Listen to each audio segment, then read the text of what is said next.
And welcome to episode number 53 of the Between Two Brands podcast. That's right, winner year two. And I am still your host, Bill Petrie. And I want to thank you again for joining me on this as this content evolves, as all content evolves. I really appreciate each and every one of you for going along on the ride. I think we got a fun show for you today. Before we get to it, pay a bill, shall we? Hey, distributors, you know what it's time to do? It's time to wake the heck up.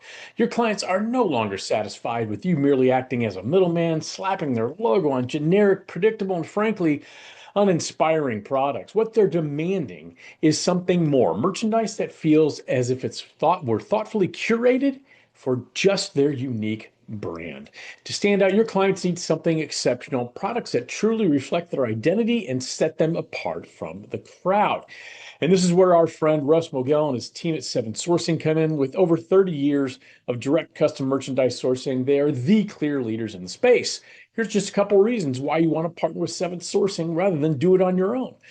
They have established relationships with vetted and trusted factories. They ensure all merchandise passes a rigorous quality control check by an accredited third-party partner. They comply with and frequently exceed industry standards, manufacturing requirements, and product safety regulations. Seems kind of important to me. And they manage every part of the logistics and communicate through every step of the process. Now, in other words, with their expertise, they know how to deliver bespoke merchandise that will position you, Mr. or Mrs. Distributor, as the hero in the eyes of the client, while also steering clear of the common pitfalls that come with managing it on your own.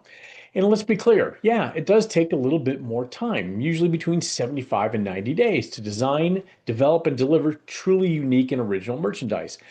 But isn't that extra planning worth it to craft exceptional products that foster lasting loyalty?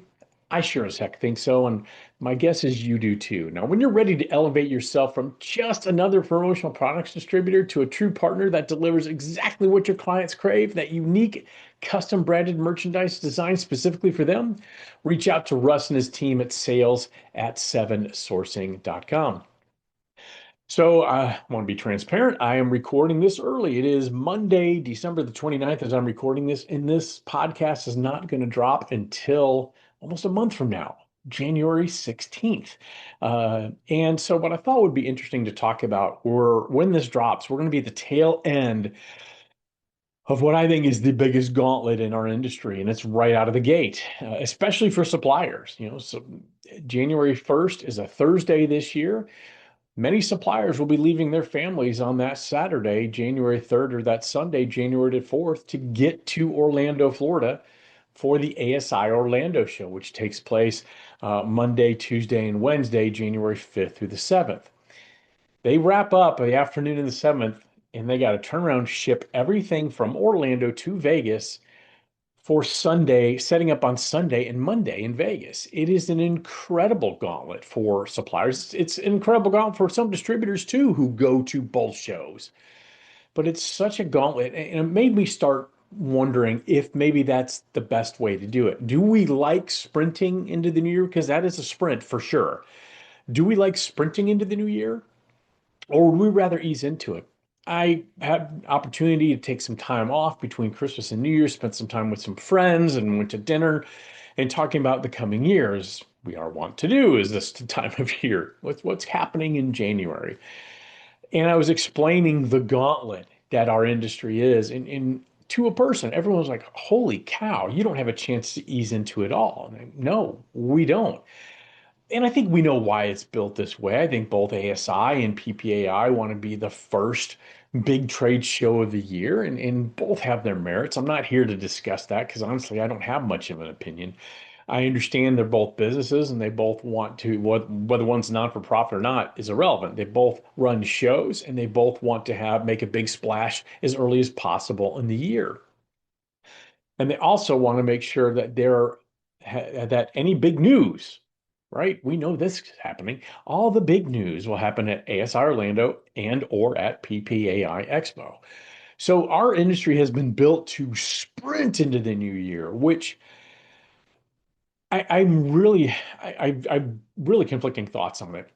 As a service provider who does not exhibit at trade shows, Yes, I speak at shows, so I do sprint into the year because I've spent the last month putting together my presentation for Expo. Um, and hopefully, if you were there, you liked it.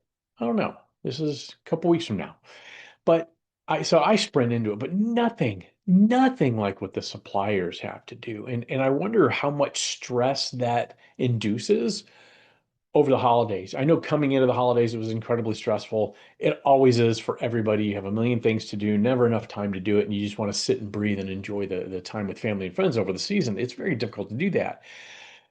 But for me, once I got to Christmas, I was able to breathe, just breathe, take some time off, and get ready to hit the ground running on January the 5th. I'm not sure suppliers have an opportunity to do that. So from my perspective, I'm okay with the sprint because I get a delayed start. I'm not going to be in Orlando, and that's by choice. I don't necessarily want to speak in Orlando. I don't want to leave my family a day or two after the new year starts. But by the second week, I'm ready to get to Vegas. I'm ready for Expo. And that's not, again, I'm not favoring one over the other. It's just my personal experience. So I wonder what you guys think, both as distributors, especially if you attend both ASI Orlando and PPAI Expo. But I'd really like to hear from suppliers if you're comfortable being candid about, would you rather, here's what I think the solution is. I think there needs to be a week break between the two. I understand that ASI always wants to be that first show of the year, and they've got contracts that probably dictate that at this point. But man, I really think there should be a break just for the suppliers, man. It is so difficult for them. We ask so much of them throughout the year. It really is a struggle, I think, sometimes for them to get started in the year. So I'd love to hear your thoughts on that. Maybe you have no thoughts, maybe not. But anyway, let's go ahead and pay one more bill, and then let's get to our very special returning guest. Hey, do you know what season it is? Well, clearly it's trade show season. We just started talking about that. But it's also business valuation season. Now, maybe you don't know what your company's worth. Perhaps it's been a few years since your last valuation, and you need a new benchmark to see if your company is increasing in value. Heck, you might just want to see if it's time to sell your business. Regardless of the reason, Jamie Watson and the experts at Certified Marketing Consultants, they have extensive experience in the world of branded merchandise and the financial knowledge necessary to provide fact-based valuation of your business. Now, simply email them at info@certifiedmarketing.com for a confidential discussion today. All right, that's enough of my yakking. Let's go ahead and bring on our returning guest. My guest today is a returning guest, so he really doesn't need an introduction, but I kind of like to waste people's time. So let's introduce him anyway. He loves two things and two things only. Well, not two things only, but mainly two things: Mondays, and people. His people first attitude, along with a keen understanding of the emotional power of good marketing, has enabled him to become one of the most beloved figures in the world of branded merchandise. He's 1 year into his role as a VP of revenue over at Merch.ai and lives by the mantra of if it doesn't make you smile, it's not worth your while. Please join me in welcoming a return guest, the one and only Nick Lateur. Nick, thank you for doing this. Thanks for having me. And if it doesn't make you smile, it's not worth your while. Yeah, I need to remember that because it's felt like I've gotten away from that the last few months. So thank you for that reminder. It reminds me of something Kirby and I used to talk about, and he taught me many things over the years during the podcast that we've done, and one of them absolutely was if it's not a hell yes, it should be a no. And I have fallen into that trap of saying yes because I want to be nice or I want to be accommodating, and immediately either immediately I regret saying yes or it seems so far away, like, yeah, I'll do it. And then when it comes time, when the bill comes due, you're like, oh man, I really don't want to do this. How do you do that? Like, how does that? Because I've found myself in the same boat. It's hard, especially with what I've been doing for the last year and essentially a startup. Yep. How do you really pick through that and know what's worth your time, what's worth the effort, or what's not? That's So if so if it's a tough. hell if it's a hell yes for me, then that's easy, right? You know your gut tells you this is absolutely something I want to do. If it's something it's a hell no, then I'll say I'm sorry, I'm not able to commit at this time. I'll always be polite and respectful, but I'll just say no. It's that stuff in the middle that I'm not sure about. And I think that's what you're asking. So what I've really started to do is pause. So if someone emails me and says, "Hey, can you do this?" and I'm not sure, I wait about 24 hours to respond. We tend to live in a society or in an industry where we feel like we got to respond immediately. And if we don't respond immediately, we're pieces of shit and we're not being good partners and all this. And I've lived by a very simple rule with email. Someone emails me, 24 business hours to respond. That's normal and that's fine. No one thinks you're not responsive. But I fall into that trap too. So I'm really trying to pause, maybe wait a day, sleep on it for lack of a better term, and think, okay, do I want to do this or not? And if it hasn't turned into a hell yes, then it's probably going to be a no. Unless it's for a really good friend or someone who really needs a favor, then it's always going to be a hell yes. Yeah, I love it. I think yeah, sleeping on it, that's a good tip. Think I, think about it first. Sleep on it. I like that. I like I that. try. Do I always succeed? Nope, not at all. Sure. Sure. I only have one question, and then we'll see where the conversation takes us, Nick. You are a returning guest. You are my first guest on this show. And so I'm kind of thinking we do this every year anniversary. I think you might be the Bill Murray to my David Letterman. And that's kind of how I view this Wow. relationship. Okay. I want to know what exciting things professionally and personally, if you want to share that too, but really professionally has happened to you in the last year. You've been at Merch AI a year. I'm really curious of how it started and how it's going for if I can 6 7 you. Sure. Please don't. Please don't do that. I'm please stop. Stop. He's for those of you just listening, Bill's doing the 6 7 thing and he won't stop doing it. He just finished. He just finished. Well, thank you for asking. No, no more, no more. Well, it's been about 6 7 months since we no. So the last year has been really interesting. It's probably been the most stressful year professionally in my life. It's also been kind of the most fun in a way, and it's the most entrepreneurial I've ever felt, even Yeah. though I'm technically the one person who the with the weight, it's a shared burden, but it's it's really tough, and I wanted to do this. It's really tough to implement new things into an industry that we love, both of us, but that needs to move forward to the into the future. It's really tough to change habits. It's tough to change budgets. It's tough to change. I think people Perception. perception. Thank you. Yes. So with that said, uh, the last year has brought me some pretty good professional growth. It's also allowed me to like do a lot of introspection and like sort of self-analysis. I think that like and this kind of leads into some questions I have for you too while we Yeah. talk. It's things I want to hear from you, but our Yeah. industry is not getting away from the company I work for is an AI driven company. It's called Merch AI, right? And so we're using these tools in ways that behind the scenes that are really crazy and really cool. Yeah. Um, but we're using these tools in an industry that, as you and I know, is um is people based. It's relationship based. It's driven Yep. by emotion. And last time I checked, AI doesn't really have emotion, even though it might be polite to you. It's not. It doesn't lead with soul, with a human soul, which is what our Right. industry is. So tying those together, how can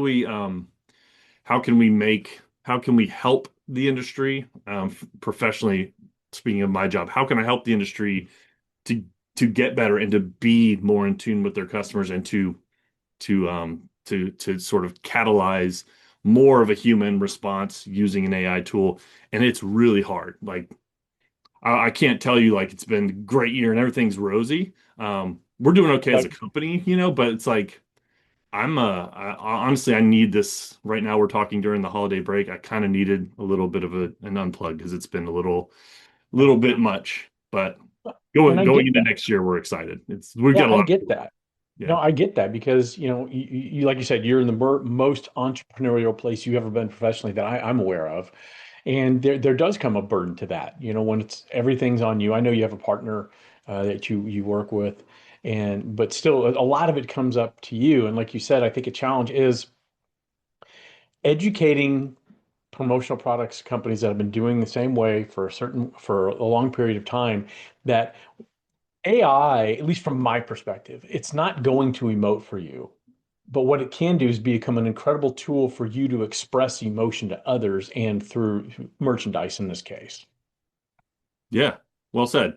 Exactly. It's um people consider it a time saver or an efficiency tool, but I think it kind of unlocks something as well that maybe you didn't think of before. It really is a great partner for you Yes. to be better at emoting, like you said. It's like um it's like when you drop an never mind, I'm not gonna it's a bad metaphor I was about to bad It's all analogy. right. It's you know the movie Limitless with Bradley Cooper. I Yeah. watched that over the break. It feels like it could potentially be a small part of the idea of unlocking something bigger that we have already in here, but we just need to access it. Well, and I wonder if what's holding some people back with just the word or the term AI is how poorly so many people use it, and how, especially Chat GPT is kind of the whipping boy. It's all things good and all things bad about AI, Yeah. right? If you take the time, train it, and use it properly, it can be an incredible collaborative partner. I'm a solopreneur. I do everything by myself, but I will tell you, I have trained my Chat GPT with every client I have, so it becomes a collaborative partner. And I question it intensely. I don't just here's an idea and it tells me, because it's your biggest hype man, Mhm. Chat GPT. It'll tell you, man, that is the greatest thing ever. Yeah. But if you really train it to challenge you critically, it will do that. It is definitely the definition of garbage in, garbage out.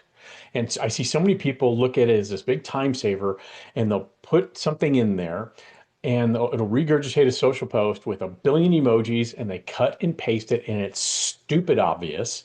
And you talk about that's what takes the heart and the emotion out of those Yeah. things. Sure. Sure. And that's where I see our industry in the next year. If you can leverage it like I think we're doing at Merch AI very well, which is to make to have a next level of it that kind of eliminates the doubt or the inauthenticity that you often Yeah. see. Um, if you can do that, that's one thing, but people read right through that, and it's a They do. detriment when you send a piece or when you create something or when you're communicating via Merch AI instead of having Merch AI communicate via you, if that makes sense as a filter.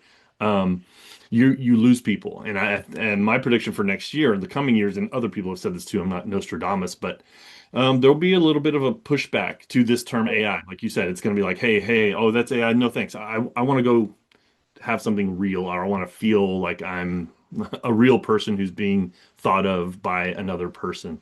Uh, and so that's, that's good, because that's I love that personally. sure. But it will weed out also a lot of what you're talking about, a lot of the people who are misusing AI, or think it's the end all be all and are replacing whole teams of people because they go, oh, we can just do that with AI. I think you're going to see this sort of destruction of the current form, and a rebuilding kind of in the next couple. 100%. And it's one of the things I talk about. It'll be in 2 weeks from today, but when this drops, it'll be a few days ago in my education session, is tools for solopreneurs. And of course, part of it is AI, but it's really leveraging it from an efficiency standpoint. It is great at blocking and tackling. You need it to schedule posts. You need it to, like, Grammarly is great for helping you edit what you write and make it better. But you can't just plug things into a chat GPT and say, that's great, I'm done now, because it doesn't convey that emotion. There's ways to use it. And I've been saying for a long time, because I agree with you, we are on the precipice of a giant pushback against AI because it's been misused in so many ways. Hell, I mean, Coca-Cola got a huge backlash for their holiday commercial this year because it was 100% AI uh, uh, done, and they spent a ton of money doing it, and it was terrible. By almost every account, it felt fake. Yeah. And we're coming, everything rides a wave.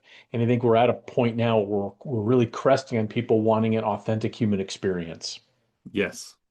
Yeah. It's kind of like if you know that there's a person like AI, we all know it exists. But I Hmm. agree, like I just to drive this point home, and I'm glad you said this because it kind of helped solidify a thought for me. It's like the term AI kind of might be divisive, or is probably divisive now, but Yeah.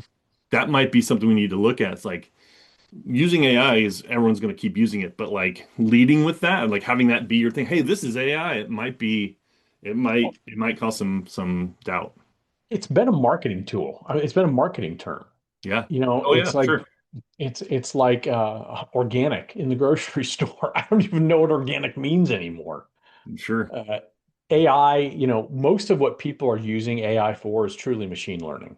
If you're really getting technical about it, and I'm Yeah. certainly, no a computer scientist, but when I'm training ChatGPT to do something, I am teaching the machine to give me the output I want. It is machine learning. Yes, AI is involved, but the real thing it's doing is machine learning. Right. Right. And by the way, you're doing a great job of it. I hear you talking about it and organizing all your stuff. And like Yeah. for me, that's kind of also a great use outside of our crazy tools at Merch AI where we're making this like Yeah. logo technology Which is that's fantastic what you do. fantastic. But Yeah. again, back real quick, last ChatGPT thing, folks, if you're just using ChatGPT, make sure you read and edit.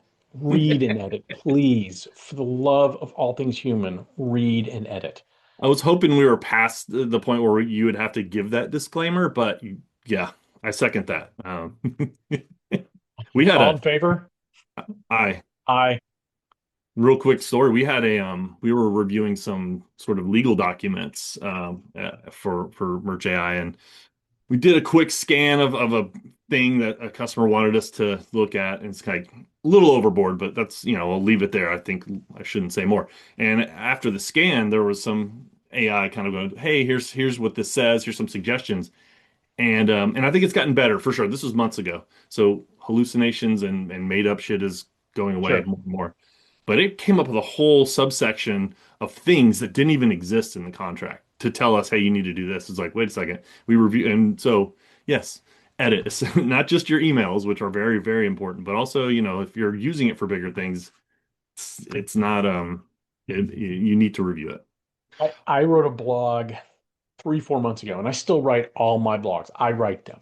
And I generally put them in Grammarly because there are certain breaker words I just don't ever spell correctly. There's certain grammatical errors I just make because I'm human.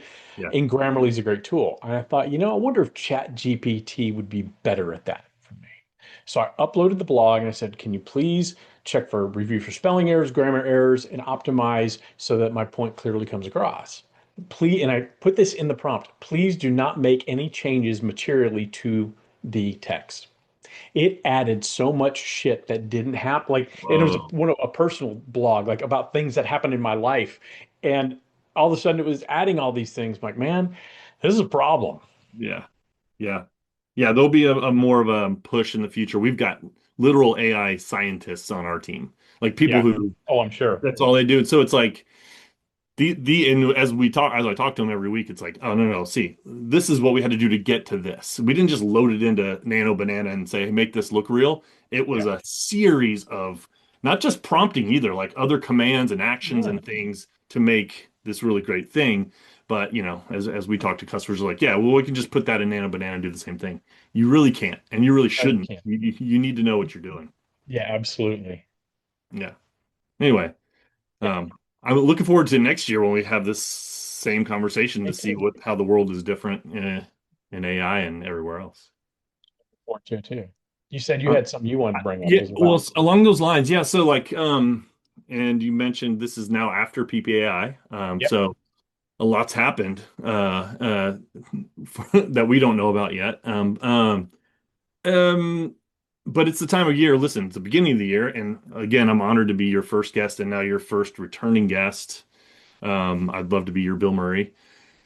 Um, zooming out a little bit, looking at this past year for you, and really, I meant maybe not just the past year. I'm really interested to know about you. You talk about solopreneurship a lot on this podcast. Um, but I don't know that I know the answer to this question, and that is, what are you most proud of that you've done in your business, and really in making the shift to solopreneurship, which has now been 7 years, 6 years, Yeah, it's five. been a while. So I'd say there's two things I'm really, really proud of. Mhm. One thing I've learned about myself, as we all, anybody who wants to continually grow and evolve, you're a student of learning. And I like to think that I am. And I've learned about myself that I love building things. I love the moment I can look back on something and say, you know what, if it weren't for my involvement, that never would have existed. And I absolutely love that. That's not an ego thing. That's just a satisfaction thing. It's almost like having kids. You look at your children with pride, and if you weren't involved, wouldn't have happened. So same thing with Brandivate. Brandivate didn't exist. And I just had a discussion on this podcast with Denise Tashro a few weeks ago. And she was like, you really created something that, didn't exist from him, in this space. And that's something I'm proud of. That I took the gamble and said, I saw a gap and I had a great family that supported me. I had great friends like you that supported me. I had a financial backer that supported me. That was important. I'm not going to lie. But that's one thing that I'm real proud of. What has changed, and maybe the second thing I'm most proud of, Nick, is, for years it was, um, I started off with a business partner in Brandivate with Kelsey Cunningham and love her to death, but it wasn't the right fit for her. She didn't love it, and she left a couple of years in. And so it really enabled me to, okay, now what do I want it to be? And so my thought for the next 2 or 3 years is I gotta grow the thing. I gotta scale it because now I'm really doing everything by myself. And it got overwhelming. I didn't have great processes in place. I didn't have great systems in place. I wasn't as efficient as I could be. I would forget certain things for clients. I mean, mistakes would be made. So over time, I made a mistake. I'd learn from it. I'd tighten things up and create better processes. And I went into 2025 with one of my stated goals is I need to scale this business and make one strategic hire. That was a written goal of mine. And so to try to figure out how that would manifest itself, I tracked everything I did and put it in one of three buckets, every activity. So one was this is stuff I do that I'm not giving up, period. Second one, this is stuff I hate doing and I can't wait to give it up. And the third bucket was this is stuff I like doing, but I need to give up to if I really want to grow the business. And I wanted to make sure I didn't try to go hire the mini bill theory. I'd done that when I worked at Promo Corner and other things, and it just never really worked out great because there's only one of me, there's only one of Nick, there's only one of everybody. And so you have to hire for the position, the right person for that, and allow them to be their own person as opposed to a mini anything. So I tracked it, looked at my goal with all that was to try to create a job description. What does that look like? And then I'll hire to that job description. And the closer I got to my deadline of June 30th, I started really looking at, okay, here's the client base I have. Here's the budget I have to hire somebody. It's going to be tight for a while, but it's definitely doable. And I had a job description. And then I had a moment of epiphany. It's like, why do I want to scale this thing? So I will bring on somebody. Now I'm going to have to manage somebody, certainly have to pay somebody and all of those type of things. I might double the size of my business and I'll get back to the money I'm making now. It'll take a year or two. Why am I trying to scale this thing? Maybe this is what it's supposed to be. It's supposed to be a solopreneurship. It's supposed to be just me and my little vision where I don't have there's no creative friction. It's just what I want to do with it. And so I came to the conclusion that it was ego. If I wanted to scale this thing, it was really ego. I mean, hell, I'm 56. Um, I don't, and I plan on being around for a long time. But if I want to scale and grow this thing, it's ego. And I like my life right now. I am very efficient. I've built tools and processes and things into place where I can work very efficiently and have a very good work-life balance. So that's something I think a lot more solopreneurs need to consider before they start just I've got to hire more people. Sometimes it's not throwing a body at it. Sometimes it's trying to be the best version of that solopreneurship that you are. Wow. Well, that's the right answer. Correct. Ding, ding, ding. And I love what you said about Denise too. I mean, I hadn't thought of it that way just because I'm not intelligent, but she's right. You've created something that didn't exist and that was needed because our industry ranges from we have a broad range of sort of Yeah. like company types and prospect types. So for what it's worth, man, I'm a huge fan of yours. Well, thank you. I'm proud for you and of you to see someone that I respect do something like this and uh, Well, it's been fun, and I You know, yes, what I see some, I wish sometime, I think it was said in The Office. I've been on a big kick lately of rewatching The Office, Oh yeah. which is a great show. And I think it was one Andrew Bernard who went to Cornell. Ever hear of Yeah. it? Yeah, the Nard Um, dog. Yeah. the Nard Dog said, I wish there was a way to know you were in the good old days before they were gone. And I really liked that saying. And I thought about it and I thought, 3 years ago, I would go into Expo with many, many meetings thinking, I got to walk out with X amount of clients, X amount of signed contracts, or else it's going to be a really rough start to the year. Yeah. And I haven't had to do that the last few years. I'm walking in with a solid client base. I have some meetings that hopefully I'll get some more clients but I have a cap on what I can do because I have only a certain amount of time in the day. Yeah. And so yeah, it's a good feeling. And I feel like these are the good old days.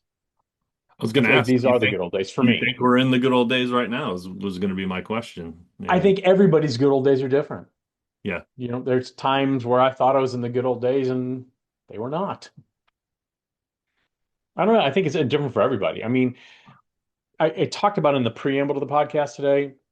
Do we as an industry like the fact that we hit the ground with a full on sprint, especially suppliers who are exhibiting at in Orlando, and then literally 3 days later, they're setting up their booths in Vegas across the country.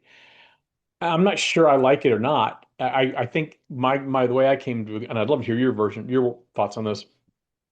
I don't care that ASI wants to be the first out of the gate, ASI Orlando. I understand it. Totally get it. I would love for ASI and PPAI to come together and say, we got to have a week break between the two because we are killing our suppliers by January 19th. I agree with you. I think there needs to be a bigger break. What I see is that people are choosing, right? And I think this probably favors ASI in a certain way where people are like, well, I live near Florida and I don't want to go Yeah. to Vegas, so I'm going to do this. This is my trade-off. Yeah. Um, Different experience, as you and I know, very different shows. And I think spacing them out would be a good idea for mainly for suppliers, but also just to kind of add a little bit of coming out of the gate sprinting, I think is exciting and can be It fun, is. but it sometimes is way too much. I Having just, done both those shows back to back myself for 8 years before I came here, yeah. it's a lot. Well, and I just know, it's, I'm not one to say, let's ease into the year, let's ease into this. When you're ready Oh, to do something, you're ready to do it. So we're right now in the week between Christmas and New Year's. I'm taking as much time off as I can so that when January 5th hits, I'm hitting the ground running. I'm ready to go. I'm rested, tan, rested, and ready. Not maybe not tan, but I'm ready. I feel so bad when the years where ASI Orlando was January 2nd. That was hmm. Education Day. So you had suppliers, I'm sure you experienced it back in your previous lifetime at HPG Yeah, or before wherever you were, I forget where you were, it doesn't matter. It's doesn't matter. irrelevant. But you'd have to go January 1st. You'd leave New Year's Day to fly to Orlando from Austin. Yeah, right. The year started literally with 2 weeks straight of work, so of travel, of Yeah. back and forth, not just work, but yeah, a What lot. are your goals when you for Merch AI when you're there? What are your goals like for a show for Expo? Yeah, and this year's obviously different than last year. Last year we were brand new, nobody knew who we were, so we put on the yellow tracksuits and caught some attention and saw an enormous spike in business. That was the I'm going to interrupt first you real time. quick. I'm Yeah, going to interrupt you real quick to give you a compliment. You have done such a fantastic job of getting Merch AI into the consciousness of the industry. I cannot tell you how many conversations I've had with suppliers and distributors where they're looking for better tools, and without my prompting, Merch AI comes up in the conversation. In fact, love it. one of the tools I talk about in my solopreneur session at Expo is going to be Merch AI is one of the tools that you can leverage to help you be more efficient. Well, thank you. We can set you. I'll get you the royalty checks that you so desperately have been begging for on that. No, I love that, and I think that's kind of what I love about the industry too. Is like the marketing side of it that that luckily you're here for because we don't market. We're terrible at marketing in the promotional products industry. We are. Like it's the biggest irony that I've found. It's like we're doing all these things in the marketing world, but we don't know how to market ourselves, suppliers, No, distributors, all of us, none of us. So no. thank you for It's saying that the because it's the old adage with the cobbler has the worst shoes in town. right. Exactly. Exactly. Thank you for saying that because that's Yep. kind of going into PPAI. The idea is we've got a couple of focuses. We have some larger customers now that we want to make better, and then get a couple more larger customers that because I think we're geared for that. But then there are a lot of customers, a lot of people in the industry that could use our tools, but we need to make it. We still need to expand on sort of our market awareness, I think. And Yeah. so that's good. There's going to be some video work and some other marketing things that we're going to be implementing. But going into it, we have a brand new tool, brand new product. We're able to Good. create these fully branded like lifestyle images now that Nice. don't have 9 fingers and that are very, very, very nice. And so people can build very custom looking things with our tool now. And that's going to be our big feature that we're going to kind of be like, hey, check this out to demo. And we think that's going to have a big impact for our existing customers and for getting new customers. Yeah. But predicting this year is tough. I know we've gone on for a long time here, but Well, um, fine. I was going to ask you kind of what do you see in 2026? Like what for me for Yeah. merchant, I just really quickly, I think we're going to see another. We're going to continue to innovate. We've got like two or three other features that are going to, I think, change the industry or help to change the industry. And those should come like Q2, Q3. Like we have this little quarterly Right. cadence. And so I'm excited about like where the company can go and get to with some strategic partners that we're now involved with. And just like Well, I'm talking about customers and like not, yeah, yeah. I love So, it. yeah. I think, you asked me about what my prediction for 2026. I don't Yeah. want to, go all Clubber Lang and Rocky 3 on you and say my prediction, pain. No, I don't see that. Here's what I see. I mentioned it earlier. I think, everything is cyclical, and I think after the pandemic, and with the proliferation of AI and things like that, when I say AI in this sense, the negative aspects of AI, how it is at parts of it are fabulous. Parts of it have decreased the overall human experience, and I think there's so many things feel fake out there, whether they're reviews for products, whether they're photography or whatever. I think there's going to be a backlash, probably an overcorrection, maybe, against the term AI. We talked about that, Yeah. the Yeah. negative aspects of AI. But at the same time, though, I think there's going to be an embrace of the good parts of ASI. And I think what I expect in 2026, we're here in a year from now, assuming that the robots haven't taken over, and I for one embrace our robot overlords. Yeah. But I think you're going to see a more evolved human perspective of what AI can do as a tool, as opposed to something that replaces humans. That's one thing. I think from a economic and geopolitical perspective, and I don't mind wading into these waters. I think, nobody likes uncertainty. And when we went into 2025, we have a new president who, meet the new boss, same as the old boss, to quote Roger Daltrey in The Who, but we had someone who thrived on uncertainty. Hmm. And made it, made uncertainty policy. And so I think you saw a lot of companies hold their purse strings back because they want certainty. I go back to the tariff thing. Man, every day was different. And it seems to have stabilized now, but I think all of us would agree. I don't care if there's 15% tariffs across the board. I don't like it, but I can at least predict what life is going to be like. I can make astute financial decisions on what I'm going to invest in, where I might need to make cuts. When it was all over the map, I think that exhausted people. And I think people are really tired of waiting on the government Yeah. to tell us everything's okay. And so I think you might see the purse strings open up in 2026 a little bit, um, because I think the administration is recognizing the fact that The what are we doing today type of approach isn't really great for the economy. So those are the two things I think will happen for my business.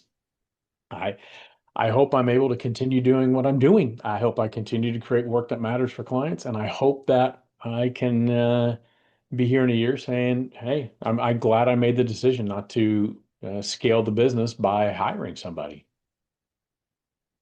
Well, you're going to do that. You will be able to do We'll that see. second part. The first part, I don't know. We'll talk at PPA. We'll talk later about that. We'll see. I'm We'll yeah. see. It Yeah. look, it's a crapshoot, and I don't mind saying. I mean, this isn't a pro-Trump thing or anti-Trump. It has nothing to do with the Sure. human, but the policy sucks. Yeah. Yeah. I don't know a lot of people behind it No. or backing it. Let me ask you real quick. You mentioned earlier the yellow tracksuit, which has become very ubiquitous with the Merch AI brand, but also your brand. Why the yellow Squid Games tracksuit? I would love to take credit for it. Okay, I can't. It was more of a brainchild. Well, I was involved in the process a little bit, but we had a brainstorm. Our colors are sort of gold and or like yellow and blue, right? So those right, are our brand colors. Anyway, right, we were having a talk last year before PPA. Hey, do we do? I think Raul was like, hey, maybe some jerseys, some cool, fun like sports kind of like let's have a uniform that's not polos and let's do right. something fun. And I thought Khakis and a polo. exactly, exactly. So it was definitely a collaborative effort. I believe I did come up with the idea of like let's go all yellow with it. Like let's not a little half-ass little thing. Let's be memorable there. And Yeah, I didn't even think of the connection to like Savannah Bananas guy with the like, yeah, but like as we got into it and people commented, it's like it makes sense. But not just because it's yellow, but like this thing of yeah. really promoting a brand and not the goal is you'll never forget that you came to our booth and we I think we Right. accomplished that because I still get comments to this day on Zoom meetings like where's the yellow tracksuit that kind of stuff so Well, uh, you're even doing it in the new videos you're producing that are kind of like the old Apple Mac and the PC guy, which are great, by the way. thank you. But I don't see it. So maybe it's me, maybe it tells you the type of TV I like to watch, but I don't see, I don't initially make the connection with Savannah Bananas because of the color. I make an immediate connection with Squid Games. And that's Okay, what I feel sure. like. Yeah, that's I mean listen, if I'm not around by PPAI it's because I was eliminated from Merch AI. That's really what it is behind the scenes. We all wear them. If you don't do your job, boom, Yeah. dead. Employee 456 has been Yeah, eliminated. that's right. Hey, real Nick, quick, before we yeah, go, I yeah, haven't done, I do every Monday, I do a little something. I yeah, haven't done it yet, but I had an idea. Will you be involved? yeah, let's do it. Okay. I'm gonna, Bill, I want you to be involved. It's Monday. So here's what I'm gonna do. We're gonna be, there's Bill, there's me. It's Monday. Um, I need a tagline. I need like a friend. I need like a, something into Monday. What do you think it should be? You're the branding expert, putting you on Okay. the spot here. We're gonna be doing something into Monday. What is that? Monday's the day you didn't want, but it's the day you needed. That's a good tagline, but I need more action. I need more action, Bill. Okay. I need like I need more of a motivational, inspirational. It could be funny, but I need like, what are we doing on Okay. today? Like, Ready? what do we do? What are you and I doing right now to help us get Monday Okay. kickstarted? It's time to Monday the shit out of this week. Boom. Thank you. I love it. Awesome. So you can Do you look for mind me that. posting that? Do I'm sorry? you mind me posting that? And I'll I don't tag mind at you. all. Okay. Okay. I don't care. I think it's fantastic. Okay. Nick, you said it all. Perhaps you said too much. I want to thank you for being my guest today. Before we go, I want to thank our sponsor, if you don't mind. It's a big thanks to our pals over at Seven Sourcing for sponsoring this fine platinum yellow podcast. When you're ready for to be the partner your clients want, the one that delivers unique, custom, bespoke branded merch designed exclusively for them, reach out to Russ Mogel and his team at sales at sevensourcing.com. Nick, again, I can't thank you enough for doing this. I appreciate you, and let's make 2026 fantastic. I'll always be your Bill Murray. Thank you, Bill.